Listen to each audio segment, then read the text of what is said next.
KBS10 라디오 황보선의 출발새 아침 3부 시작합니다. 이번 3부에서는 일단 이번 주의 주요 경제 뉴스 정리해보는 코너로 문을 열겠습니다. 정확하고 예리하게 하지만 쉽게 우리에게 경제에 대한 모든 걸 브리핑해 주시는 분이죠. 참 좋은 경제연구소 이인철 소장님 나오셨습니다. 안녕하십니까? 예, 안녕하세요. 자, 먼저 그 전셋집 보기 위해서 뭐 줄을 섰는데 제비뽑기 했다고 좀 들었습니다. 그렇습니다. 사진 보셨어요? 사진 제가 슬쩍 봤는데 이게 줄 서서 대기하는 걸 생각해 보면 뭐 BTS 콘서트에서던가 아니면 맛집 네네. 뭐 이런 데서 줄 서면 기대감이 있잖아요. 예, 그러니까요. 이건 뭡니까 이거는 도대체? 지금 강남 아파트도 아니고 강서구에 있는 한 아파트 전셋집을 보기 위해서 9개 팀. 부부가 같이 간 팀도 한 팀이 있었나 봐요. 10명이 줄 서서 집 내부를 둘러봤다고 합니다. 뭐 집 보면 마음에 드는 사람도 있고 안 드는 사람도 있겠죠. 그래서 마음에 든 예비 세입자 5명이 부동산 중개인 사무소로 가서 제비뽑기를 하는데 그 순서도 또 가위바위보로 정했다고 합니다. 제비뽑기를 하는 것도 순서도. 네. 그래서 전세 계약을 체결했다는 후문인데 전세난이 얼마나 이제 심각한지 보여주는 우픈 현상인데 만에 하나 그 집을 그 광경을 집주인이 목격을 했다 그러면 그러니까요. 제가 집주인이라면 그 자리에서 전세가 올릴 것 같아요. 그러니까요. 그렇죠. 정말 세입자 경쟁률 9대1, 진짜 경쟁률 5대1 아닙니까?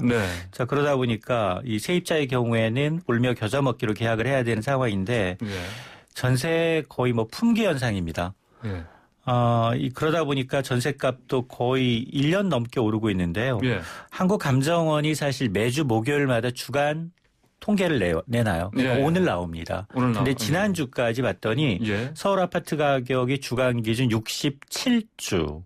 67주요? 네, 수도가는 61주 올랐는데 문제는 1년이면 52주니까 그럼 더 올랐죠. 1년하고 한 석 달 이상 지금 맞습니다. 간 거네요?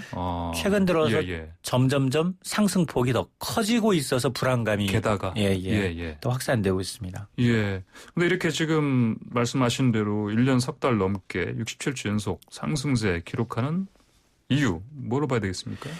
이게 이런 장면이 과연 일회성으로 끝날 거냐. 전 머리털 나고 지금 처음 봤거든요. 전셋집 이제 기다리기 위해서 이제 대기하는 모습은 아마 그러나 이런 진풍경은 당분간 지속될 가능성이 높은데요. 왜냐하면 전세 물량의 신규 공급 자체가 변화가 없습니다. 그런데 수요는 계속해서 늘고 있습니다. 이렇게 전세값 상승이 점점 가팔라지는 이유는 크게 세 가지인데 우선 복합적이긴 합니다만 이 새 임대차 시행법이 7월 말부터 시행이 됐죠. 그러니까 계약갱신 청구권 사용해서 기존 전셋집에 눌러 살려는 2년 더 눌러 살려는 수요가 늘었고요. 또 집주인 입장에서 보면 이거는 지금 전세보증금 2년 기껏해야 5%밖에 못 올려받았더니 4년치를 한꺼번에 다 올려받겠다라는 겁니다. 여기에다가 이제 3기 신도시 청약이 이제 내년 시작되는데 그거 기다리려면 내 집 사지 말고 좀 기다려야지 눌러 살려는 수요. 여기에다가 이제 재건축 실거주 요건이 2년도 또 강화했어요. 법적으로. 그러다 보니까 실제로 집주인들이 살아야 되는 것도 의무거든요. 뭐 이런 것들 때문에 이제 나타나고 있는데 이미 사실은 예고된 이제 부작용이긴 하지만 부작용이 너무 심해서 지금은 전셋값이 뛰다 보니까 매매는 거의 절벽 수준으로 거래가 이루어지지 않고 있는데 매매가를 추월해서 혹은 매매가를 끌어올리지 않을까 이런 걱정이 나오는 겁니다. 전세의 자체의 존재 자체에 대한 뭐랄까요 뭐 다시 한번 생각해보는 그런 상황이 될 수 있을 것 같습니다. 이 전세 자체가 불가능하니까. 그러니까 전세값도 올라가고 그다음에 그 상승세도 계속되고 있고. 맞습니다. 당분간은 그게 이어질 가능성이 높아지고. 자, 그러면 이렇게 말씀하신 것 중에 이제 전세값이 계속 올라가니까 그럼 또 그 세입자 입장에서는 또 그 돈을 또 충당하려면 돈을 빌려야 되는 거 아닙니까? 맞습니다. 한국감정원 기준 지난달 전국의 주택 전세 가격이 이제 0.53% 한 달 만에 올랐는데 이게 5년 5개월 2015년 4월 이후 가장 큰 폭으로 올랐습니다. 그러면 이 오른 전세금 도대체 어떻게 조달할 거냐. 예. 이게 오른 폭이 1, 2년 사이에 뭐 1억 원, 2억 원 막 올라버리거든요. 예, 예. 자, 이러다 보니까 9월에 가계대출을 따져봤더니 9조 6천억 원이 늘었는데 이게 역대 두 번째로 는 겁니다. 두 번째. 물론 뭐 가계대출이라고 해서 모두 주택 전세담보대출은 아닐 텐데 그 가운데 전세담보대출만 떼어내봤더니 지난달 한 달 만에 3조 5천억 원이 전세대출을 받은 거예요. 그런데 지금은 사실은 전세가 거래도 이루어지지 않고 있어요. 왜냐하면 허위 매물을 단속하다 보니까 매물 자체가 줄었고요. 전월세로 변경하고 있고 반전세가 나타나고 있기 때문에 매물이 줄었는데 전세 대출 담보는 역대 두 번째로 늘었다. 이 얘기는 뭐냐. 사실 지금 갭 투자하는 전세 대출 받아서는 불가능합니다. 투기과열지구에서는 전세 대출 받고 3억 원 넘는 집을 사면 바로 대출 회수해 가거든요. 그러다 보니까 이 말은 진짜 전세값이 많이 올라서 세입자들이 그걸 변제하기 위해서 오른 전세금을 메꾸기 위해서 이렇게 대출, 가계대출을 받고 있구나. 궁극적으로 보면 이게 이제 가계의 가처분 소득, 이자 갚느라고 가처분 소득은 줄어들고 이렇게 되면 이 내수 소비는 또 위축되는 요인입니다. 네네. 자, 시민단체에서요. 지난 30년 동안 노무현 문재인 정부 때 아파트 값이 가장 많이 올랐다. 이렇게 주장했습니다. 그렇습니다. 경실련이 어제 기자회견을 내서 지금 정부와 집값 분쟁 2라운드인데요. 요지는 뭐냐. 1993년 이후 서울 주요 아파트의 매매값, 전세값을 정권별로 분석한 자료를 공개한 겁니다. 결론은 노무현 정부, 문재인 정부 때 아파트 가격이 가장 많이 올랐다라는 겁니다. 자, 그 근거로 경실련은 이제 김영삼 정부였던 1998년 3억 원이던 1993년 3억 원 미만이던 강남의 30평대 아파트 가격이 2020년 21억 원으로 18억 원이 뛰었다는 겁니다. 그 18억 원에 뛴 내용 상승폭을 보니까 노무현 정부 당시 6억 3천만 원. 문재인 정부 당시 7억 6천만 원 올라서 가장 큰 폭의 상승세를 보였다는 거고요. 박근혜 정부 당시 3억 2천만 원, 김대중 정부 당시 2억 9천만 원, 김영삼 정부에서는 8천만 원이 올랐고 이명박 정부에서는 오히려 2억 원 떨어졌다는 겁니다. 자, 그러다 보니까 이런 건 이제 강남권 아파트만이 아니라 비강남권도 상황은 비슷하고 문제는 전세값도 비슷한 모습을 보이고 있다는 겁니다. 그러면 경실련은 뭘 주장하고 있느냐. 이렇게 부동산 시장이 매매 전세값이 동시에 불안한 원인으로 분양가 상한제를 시행했다. 또 중단했다. 이 분양가 상한제를 꼽고 있습니다. 이 분양가 상한제는 2008년 1월에 도입이 돼서 도입된 당시에는 대부분이 이제 안정세를 보였지만 2014년 12월 분양가 상한제가 폐지된 이후에 박근혜 정권 때지 않습니까? 그렇습니다. 이때부터 아파트 가격, 전세 가격이 가파르게 올랐는데 그런데 현 정부 역시 분양가 상한제 도입을 꽤 미뤘다는 겁니다.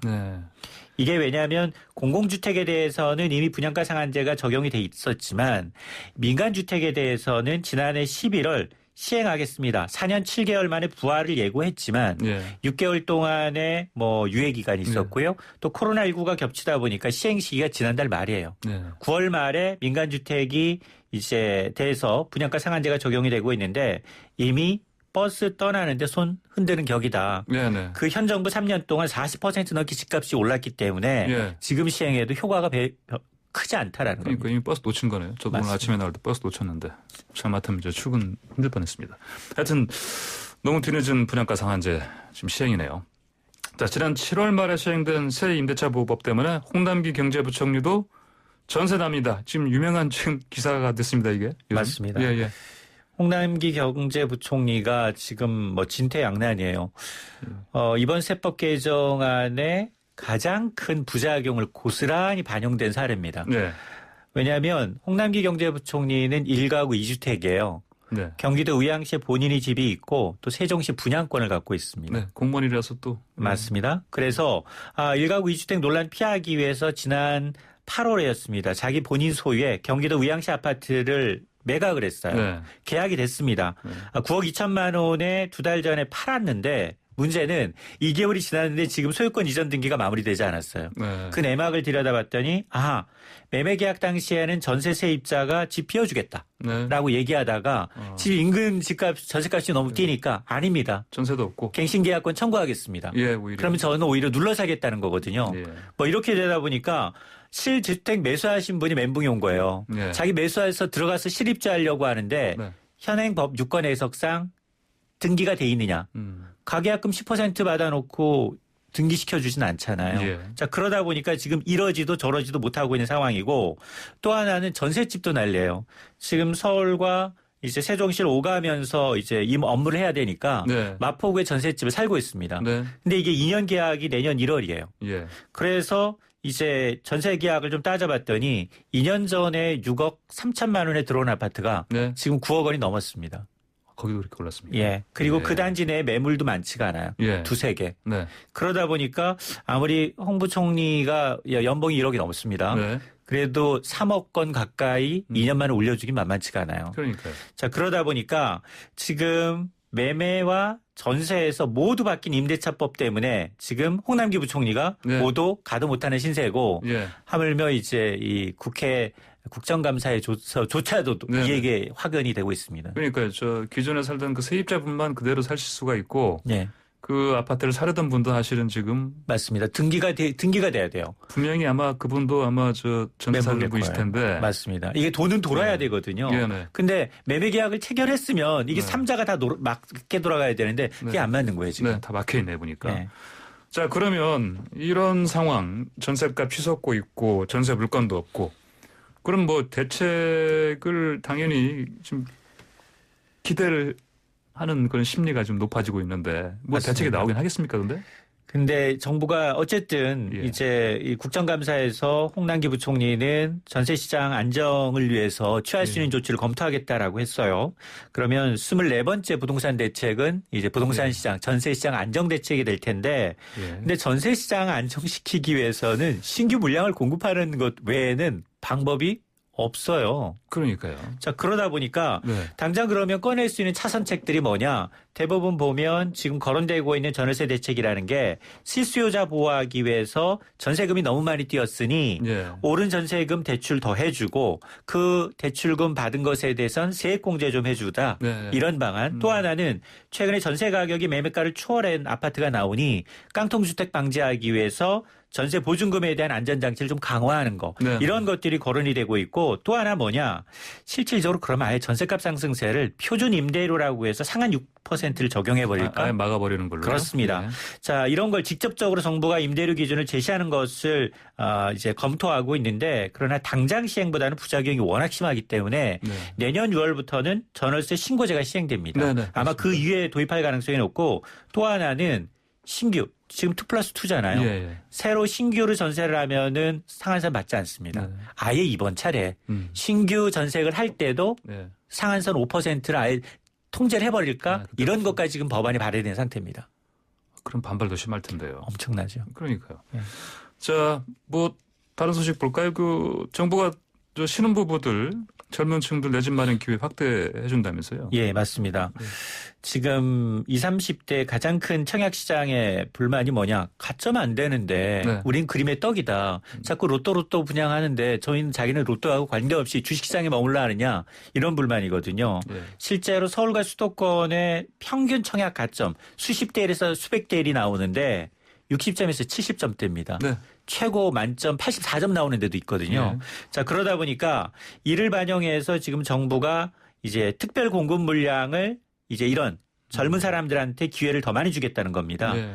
이렇게 신혼부부나 특별 공급 물량을 받기 위해서는 자산 기준 그리고 소득 기준을 따지는데 이 물량은 뭐냐? 이 물량은 가점이 부족한 이 사람들은 가점제로 하지 말고 예, 예. 보통 추첨제로 네, 네. 추첨제로 돌리는 모양이에요. 그러다 보니까 예를 들어서 특별 공급 제도 안에 있는 민영주택, 신혼부부 일반 공급의 경우에 청약할 경우 도시근로자의 월 평균 소득의 140%까지 또 소득 기준을 완화해주고 맞벌이 경우에는 종전의 140에서 160%까지 기준을 더 문턱을 낮춰주겠다는 겁니다. 이렇게 되면 부부, 그다음에 아이 하나, 3인 가구 기준이라면 지금 맞벌이 경우 세전 소득 1억 원이 넘는다 하더라도 예. 이제 청약이 됩니다. 가능해지는군요. 그리고 이제 예. 생애 최초 특별 공급 소득 요건도 완화가 되는데요.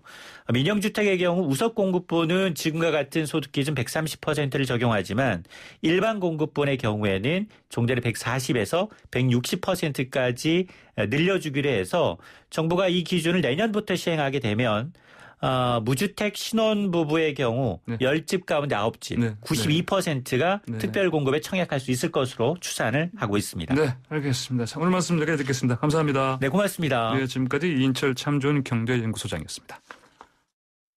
네, 국회의 꽃, 의정의 꽃, 정기 국정감사 벌써 절반을 지나면서 정치적 논쟁이 가열되는 가운데 민생을 위한 국정감사로 집중해달라는 여론, 지적 높아지고 있습니다. 오늘은 부산시 국정감사에서 청년 인구 유출의 심각성 지적한 진성준 더불어민주당 의원과 이 문제 관련해서 좀 얘기를 나눠보겠습니다. 의원님 안녕하십니까? 네, 안녕하세요. 네. 진성준입니다. 네, 국토위원회 소속이시면 쟁점들 많지 않습니까? 네, 국정감사 바쁘셨죠? 예, 바빴습니다. 네, 또 이제 계속해서 지금 쟁점들 이어질 상황인데 어떤 것들이 있습니까? 무엇보다도 국토교통위원회는 그 서울을 중심으로 한 수도권의 집값 문제, 예. 매매 거래 가격도 그렇습니다만 전세 문제 이게 가장 큰 문제일 것 같아요. 예. 그리고 또 야당의 의원들을 중심으로 해서는 인천국제공항에 비정규직 노동자들을 직고용한 문제 이런 문제가 주요하게 다뤄질 것 같고 네.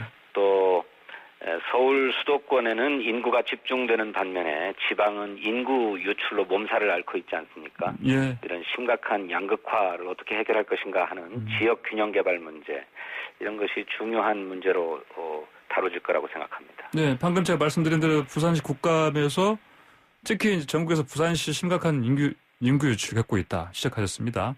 네. 5년간 10만 명이 넘었다면서요? 그렇습니다. 어허. 이게 도시 농촌 할 것 없이 예. 모든 지방이 겪고 있는 문제입니다. 그 5년간 11만 명이 부산시에서 인구가 빠져나갔는데 예. 그중에 절반은 25살에서부터 39살까지의 청년층이 차지를 하고 있어요. 네, 젊은 층이 주로 빠져나간다 말씀이죠. 그렇습니다. 서울도 예외는 아닙니다만 네. 갈수록 심각해지는 일자리 문제, 일자리가 부족합니다. 또 그런 데다가 주거비는 너무 높아요. 네. 그러다 보니 교육 환경도 점점 나빠지고 있어서 일자리가 부족한 문제와 주거비가 너무 크다는 문제 이런 것이 그 인구 유출의 핵심적인 문제로 되고 있는 것 같습니다. 네. 그러다 보니까 전국적으로 출생률이 떨어지고는 있지만은 부산시도 해마다 신생아 수가 줄어들어가지고 2015년 한 해에는 26,600여 명의 신생아가 태어났지만 2019년에는 그보다 10,000명이 줄었어요. 17,000명 정도가 출생했습니다. 네. 그러다 보니까 8개 광역시 가운데에 도시가 소멸할 위험지수, 도시 소멸 위험지수라고 하는 게 있는데 그것이 가장 높아요. 예. 심각한 문제가 아닐 수 없습니다. 자, 그러면 이렇게 인구 절벽화 매우 심각한 상황에 부산시 상황 이걸 짚으신 부분 관련해서요. 일각에서 이런 얘기 나옵니다. 사실 부산보다 대구 또 호남 인구 유출 상황이 또 못지않게 심각한데 하필 부산의 인구정책 집중하신 거 이거 당 전략기획을 담당하시는 진성윤 위원이 혹시나 부산시장 재보궐선거 도전하는 거 아니냐 이런 의견이 있습니다. 자, 아까 말씀드렸던 것처럼 그 인구 유출의 문제는 도시나 농촌이나 할 것 없이 모든 지방이 앓고 있는 문제인데 제가 그 부산시의 청년 인구 유출 문제를 지적한 것은 부산시에 대한 국정감사였기 때문에 그래요. 부산시 국정감사하면서 대구, 광주 문제 지적할 수 없잖아요. 전국의 모든 지방에 해당하는 현상인데 부산시에 대한 국감이었기 때문에 부산의 그런 문제에 대해서 부산시가 각별하게 유념하고 대책을 세워야 되겠다라고 하는 것을 지적한 것이고 또 전국적으로 마침 환기 효과가 있어서 유의미했다고 생각합니다. 예, 뭐 그런 사실은 얘기가 나온 이유가 뭐냐면은 이제 사실 진 의원께서 이 부산시장 이걸 떠나서 뭐 지금 이를테면 서울시장 선거도 있고요. 그런 부분 관련해서 유력한 뭐랄까 그 출마하실 분으로 거론됐었기 때문에 이런 얘기가 나오는 거 아니겠습니까? 어떻게 보십니까? 아닙니다. 저 지역구는 서울시 강서 을구이고요. 부산과는 뭐 아무런 연고가 없고요.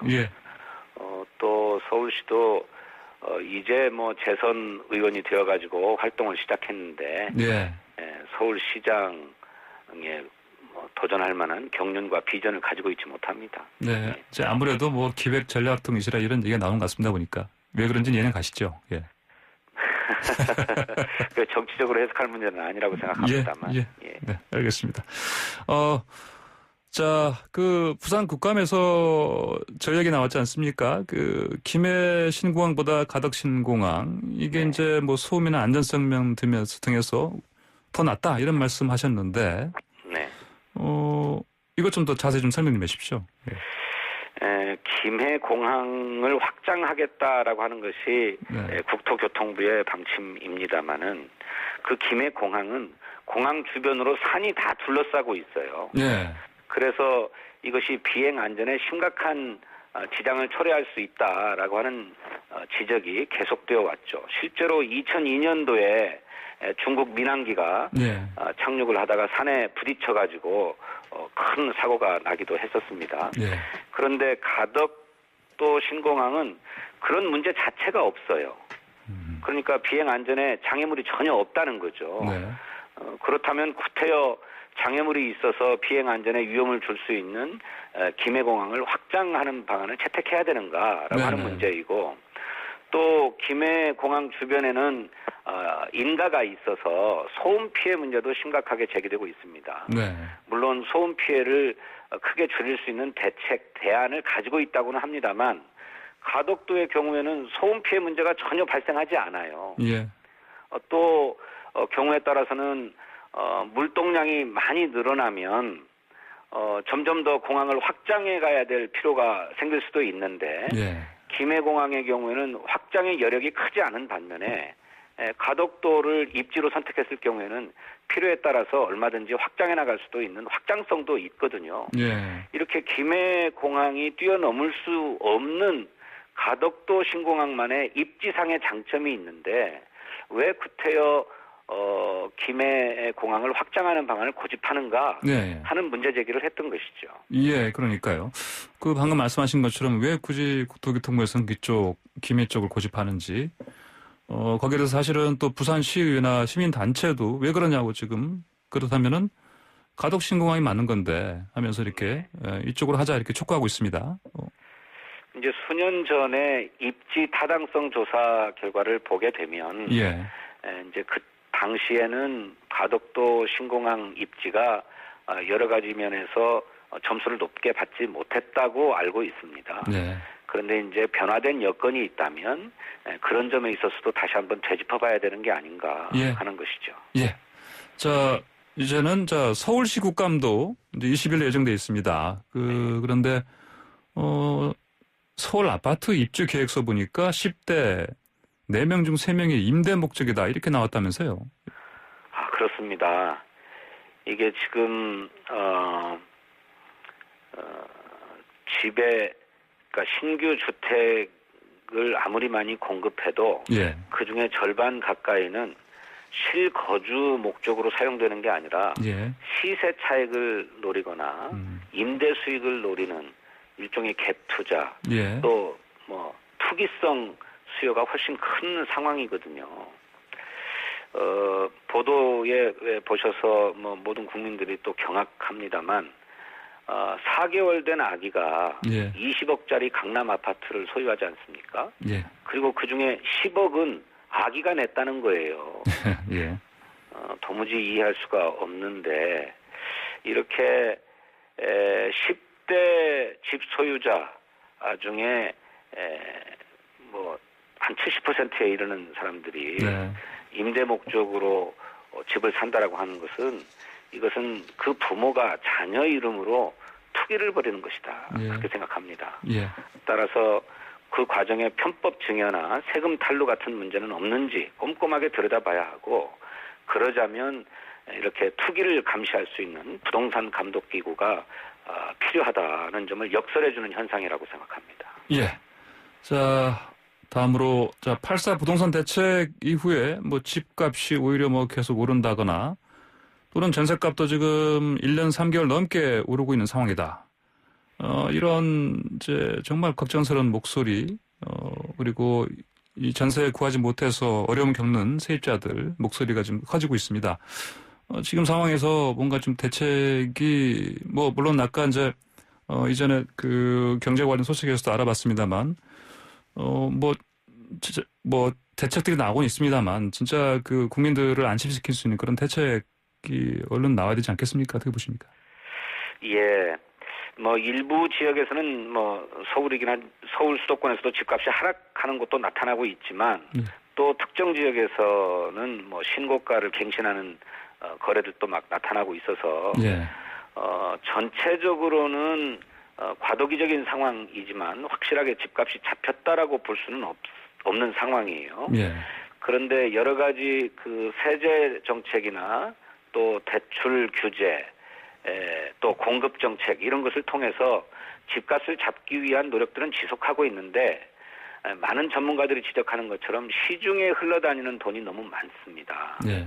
이 시중 유동성을 어떻게 할 거냐 하는 것이 부동산 정책에서도 중요하게 고려돼야 할 것 같은데, 현재는 주택담보대출의 뭐 DTI라든지 이런 거를 통해서 규제를 하고 있습니다만, 예.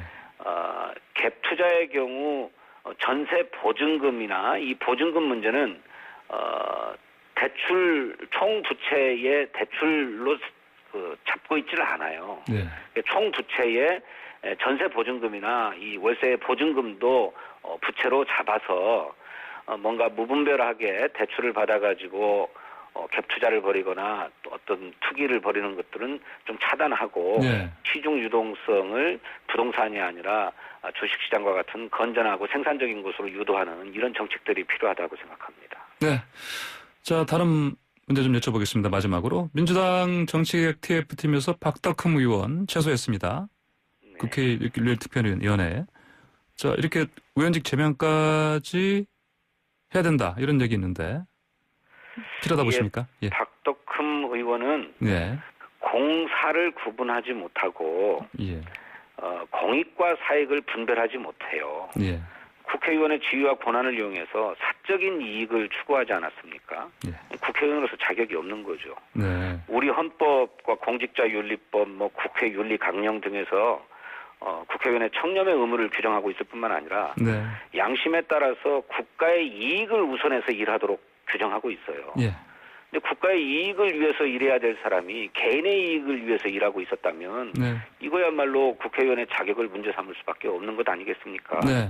국회법이 규정하고 있는 최대 징계인 네. 제명이 적당한 조치라고 생각합니다. 네, 국회의원 자격이 없다. 제명이 필요하다 이런 말씀하셨습니다. 오늘 말씀 여기까지 듣겠습니다. 네, 감사합니다. 네, 감사합니다. 지금까지 진성준 더불어민주당 의원이었습니다. 매일 아침 스포츠의 매력을 쫙고 굳게 전해주는 코너죠. 스포츠가 얼마나 좋은지 YTN 스포츠부 조은지 기자 나와 있습니다. 안녕하십니까? 안녕하세요. 추워도 스포츠는 계속됩니다. 오늘은 그래요? 코로나19가 스포츠에 미치는 영향 짚어보려고 합니다. 오늘 정말 추운데 추워도 계속된다? 네. 알겠습니다. 뭐 그제 저 형님팀 아웃팀 축구도 네. 추운 가운데 했죠. 열렸는데 네. 상당히 많은 관람객 와가지고 네. 봤죠. 그렇다면 자, 근데 먼저 이거 호날두 네. 슈퍼스타 호날두 코로나19 걸려버렸네요? 네, 어제 새벽에 전해진 소식입니다. 호날두가 코로나19 양성 판정을 받아서 현재 격리 중입니다. 피파가 정한 A매치 기간이어서 포르투갈 대표팀에 소집된 상태였거든요. 예. 프랑스랑 경기에서 이미 90분 풀타임 뛰고 이틀 만에 확진 판정을 받았습니다. 뭐 본인은 특별한 증상은 없었다고 하고 언제 예. 어디서 걸렸는지도 모르는 상태입니다. 호날두 인스타그램 들어가서 보면 동료들하고 식탁에 줄지어 앉아서 우르르 셀카 찍은 사진도 있던데 네. 다행히 포르투갈 선수들은 전원 음성 양성 판정을 받았다고 합니다. 호날두 포르투갈 리스본에 있었다가 보건당국 승인을 받은 항공편 구급 송환 전문 비행기라는 외신 보도가 있던데 이걸 타고 소속팀 유벤투스가 있는 이탈리아로 돌아갔고요. 자택에서 격리 생활 이어갈 예정입니다. 호날두는 오늘 새벽에 있던 포르투갈 스웨덴 경기에 당연히 빠졌고 호날두가 없는 공백 속에서도 스웨덴의 3대0으로 포르투갈이 이겼습니다. 아, 그래요? 네. 어허. 자, 그러면 호날두는 이미 이탈리아로 돌아갔고 그러면 그렇지만 리그 경기 당연히 못 나가는 거 아니에요? 아마 토리노 자택에서 자가격리를 좀 해야 될 것 같아요. 당장 이번 주말에 18일 세리에 A 4라운드 원정 경기 또 21일 새벽에 있는 챔피언스리그 첫 경기는 당연히 못 뛸 것 같고요. 축구 팬들이 근데 발 동동하는 거 있어요. 호날두가 뭐 아픈 것도 그렇지만 매호 대전이 불발될까 봐 그런데 매호 대전. 메시와 호날두죠.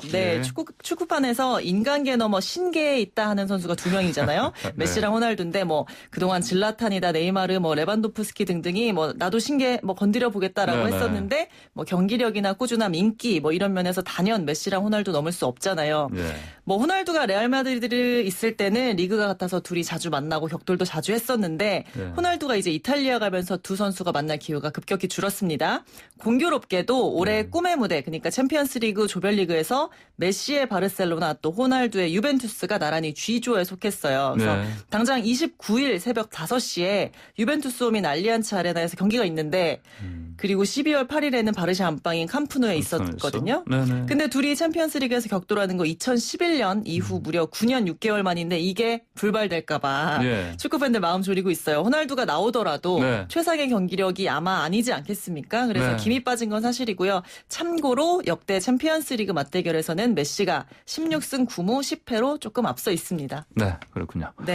자, 코로나19에 호날두가 걸렸습니다. 자, 그러면 또 이 코로나19 때문에 도쿄올림픽도 한 해 미뤄지고 뭐 또 다른 뭐 프로축구, 프로야구 다 지금 뭐 물론 우리는 이제 좀 완화가 돼서 좀 들어갈 수 있습니다. 무관중 계속 지속해 왔는데 이거 뭐 뛰는 선수들도 지금 신바람 만나고 힘든 스포츠계 아니겠습니까? 좋은 일은 없어요? 코로나19 때문에 월드스타 김연경 선수가 한국 무대로 돌아온 거 요거를 저는 꼽을 수 있을 것 같아요. 코로나19 때문에 돌아왔다고 해야 되는 거예요? 네. 뭐 유럽 주름 잡으면서 수십억 연봉 받는 특급 스타인데 코로나19 아니었으면 이 시기에 국내로 왔을까 싶습니다. 마지막 불꽃을 태웠을 것 같거든요.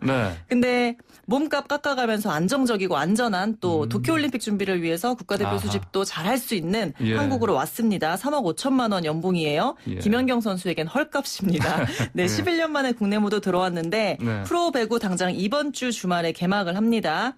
흥국생명은 국가대표 쌍둥이 자매 이재영, 이대하영 선수의 김연경까지 합류하면서 막강 전력을 꾸렸습니다. 객관적인 전력 자체는 압도적인데 사실 그 지난 컵 대회 때 준우승을 했거든요.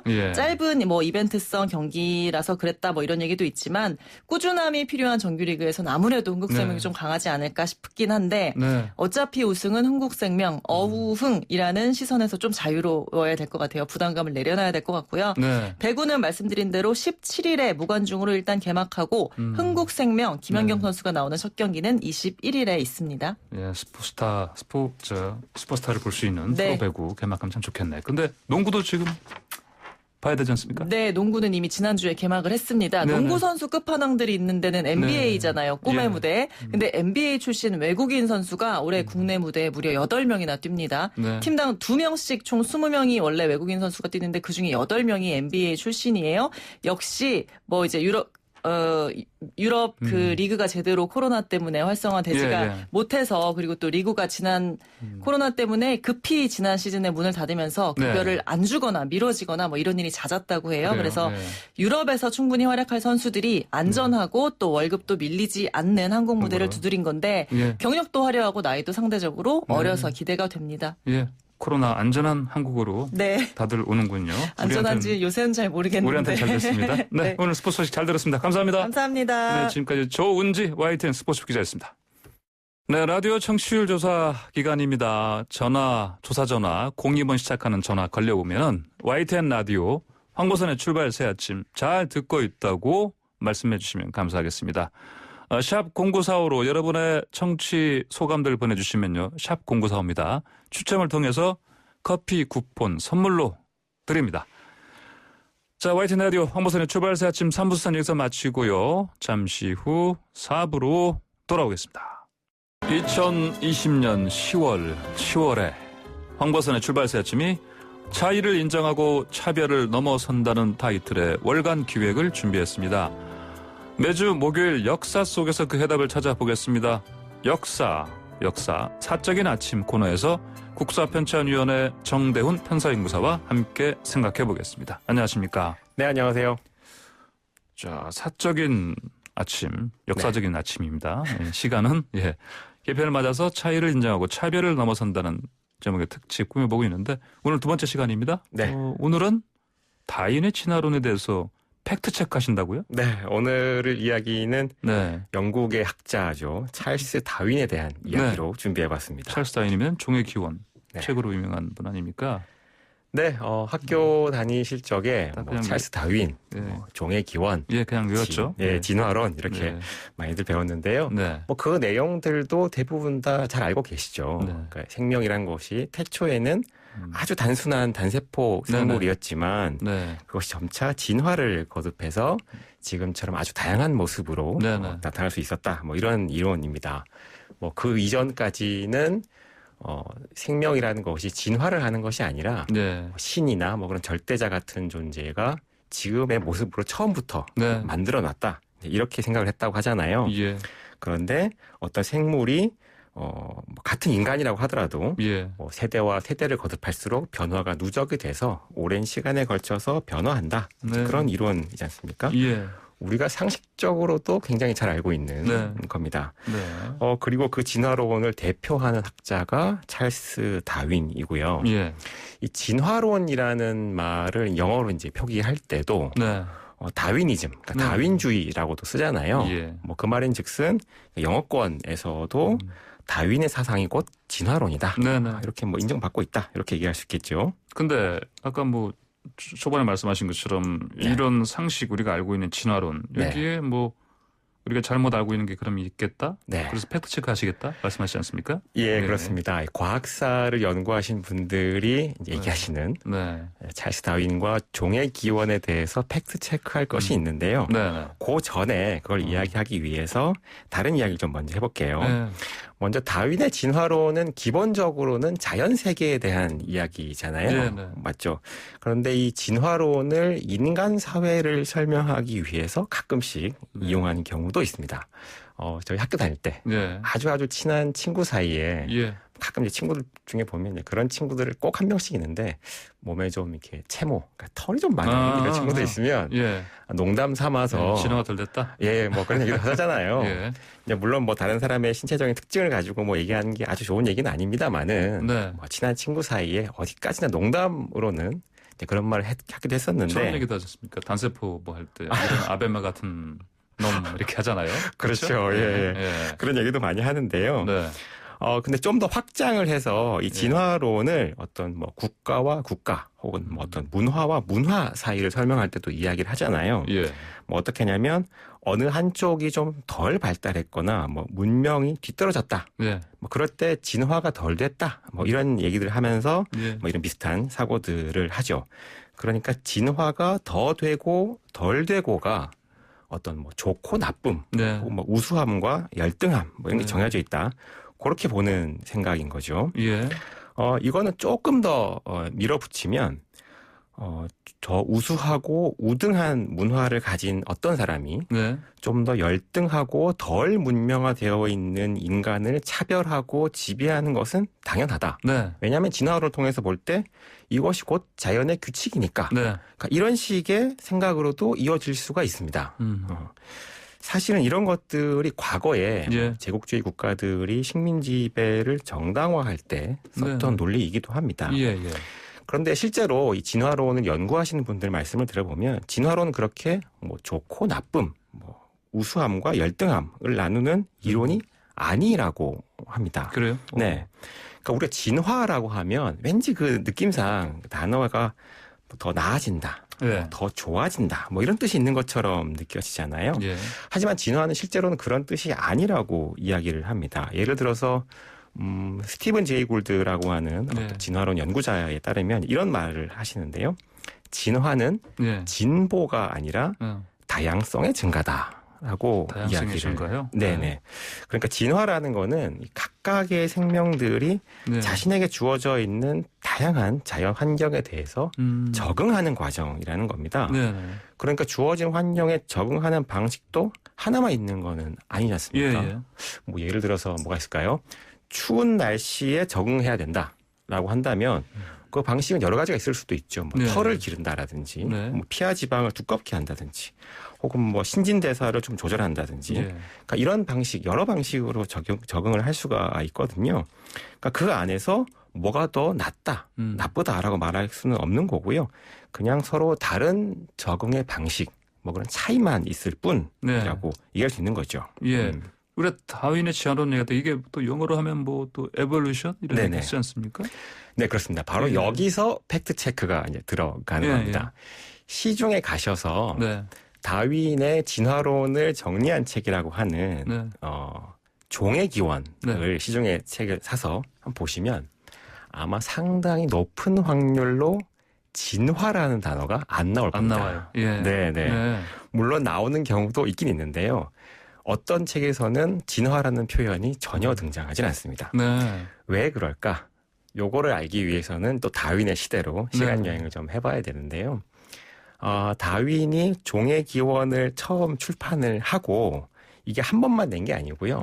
자기 생각을 조금 수정하거나 혹은 다른 사람으로부터 제기된 문제 제기를 반영해서 반박하거나 수정을 해서 여러 번 개정판을 냅니다. 그러니까 초판부터 6번째 판, 즉 한 6판까지 나와 있는데요.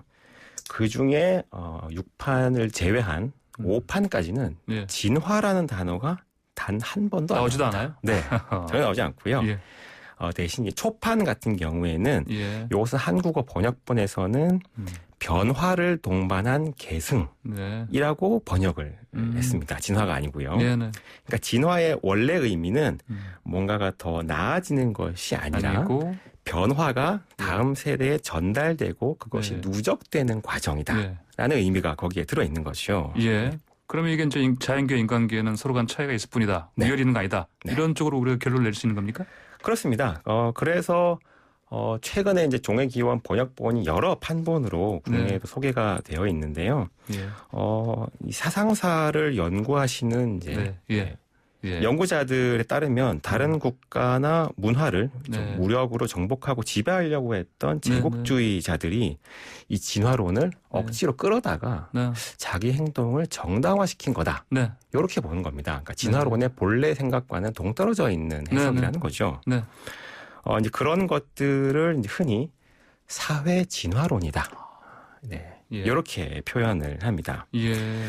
그러니까 지금까지 제가 계속 말씀드렸던 이 진화론이라는 것은 인간이 또 다른 어떤 인간을 지배하고 차별하는 걸 정당화하는 이론도 아니고 자연의 섭리도 아니라는 겁니다. 그래요. 만약에 설사 진화가 덜 된 문명이 있다 하더라도 그거는 그냥 진화가 덜 됐다면 자연 환경에 적응하지 못하고 진작에 도태가 됐을 겁니다. 그렇죠. 그게 왜냐하면 그러면 아까 말씀하신 대로 결국은 추운 지방에서는 추운 지방대로, 더운 지방 더운 지방대로 뭔가 자연 환경에 맞게 그 자신이 변화해가는 이 과정이 다윈이즘이다. 그렇습니다.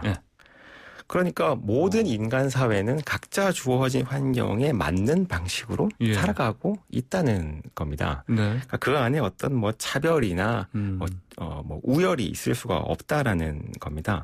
그러니까 물론 역사적으로 보면 이렇게 보실 수도 있어요. 서로 낯선 문명이 서로 만났을 때 좀 더 국력이 강한 쪽이 살아남았던 게 역사적으로 봤을 때 사실 아니냐라고 되물어 보실 수도 있을 것 같아요. 그래서 진화론이 타당한 것처럼 느껴질 수도 있습니다. 하지만 요거는 진화론을 정확하게 이해하고 적용한 건 아니라고 말씀드릴 수가 있는데요. 왜냐하면 이럴 때 어떤 문명의 우월 혹은 뭐 국력을 바랄 때는 대부분 다 그냥 군사력만을 이야기를 하거든요. 일반적으로. 그렇죠. 뭐 예를 들어서 한국사의 역사를 좀 돌이켜 보다 보면 한국만 해도 지난 수천 년 동안 엄청나게 많은 외국의 침략을 받았습니다. 뭐 거란족, 여진족, 뭐 몽골 등 숱한 침략을 받았고요. 심지어 병자호란 때는 항복을 하기도 했었죠. 네, 그렇죠. 네. 예. 근데 그렇다고 해서 그런 북방 유목민족이 우리보다 더 우월하다고 말할 수 없죠. 우리는 보통 오랑캐라고 부르잖아요. 그렇습니다. 예. 그러니까 어떤 인간 사회의 능력 혹은 역량을 설명한 기준이란 거는 뭐 군사력, 물리력뿐만이 아니고요. 뭐 문화의 힘도 있을 수 있고 다양한 측면의 역량으로 구분을 해야 되는 거잖아요. 그리고 또한 그것이 우열이 있다 하더라도 그것을 받아들이는 것은 각자 인간들이 스스로 자율적으로 판단하고 결정해야 하는 것이지 그걸 지배하고 차별하면서 강요할 수는 없는 거라는 겁니다. 그러니까 오늘 드린 말씀은 어떤 인간과 인간을 차별하는 거는 어떤 식으로도 정당화될 수가 없고요. 자연의 법칙과도 아무런 관련이 없다라는 점을 오늘 진화론에 대한 팩트 체크를 통해서 말씀드려봤습니다. 네, 그러니까 아까 말씀하신 것 중에 오늘 뭐 다윈 관련해서 팩트 체크에서 새로 챙겨야 될 것들이 상당히 많이 있네요, 보니까. 네, 맞습니다. 특히 지금 시중에 나가 보시면요. 지난 2009년 그리고 2019년이 각각 그 다윈 탄생 100주년, 110주년이었습니다. 그래서 다양한 출판사와 다양한 번역자들을 통해서 종의 기원이 또 다양한 형태로 번역해서 나와 있거든요. 해설서도 잘 나와 있고요. 그래서 시중에 가시면 쉽게 다윈의 진화론의 정수를 맛보실 수 있을 겁니다. 그 종의 기원도 우리가 좀 다시 한번 그 사실은 뭐 그냥 도식적으로 이렇게 알게만 했지 제대로 꼭 이렇게 짚어본 적이 없으니까 방금 이제 우리한테 알려주신 팩트 체크 관점에서 다시 한번 책을 읽어보는 시간 가지면 좋겠네요. 네, 시간을 두고 천천히 한번 읽어보셨으면 좋겠습니다. 네, 오늘 사적인 아침도 잘 들었습니다. 감사합니다. 네, 감사합니다. 네, 지금까지 국사편찬위원회 정대훈 편사연구사였습니다. YTN 라디오 황보선의 출발 새 아침, 오늘 저희가 준비한 소식은 여기까지입니다. 저는 내일 아침 7시 정각에 변함없이 이슈를 만드는 뉴스로 찾아뵙겠습니다. 지금까지 황보선이었습니다. 감사합니다.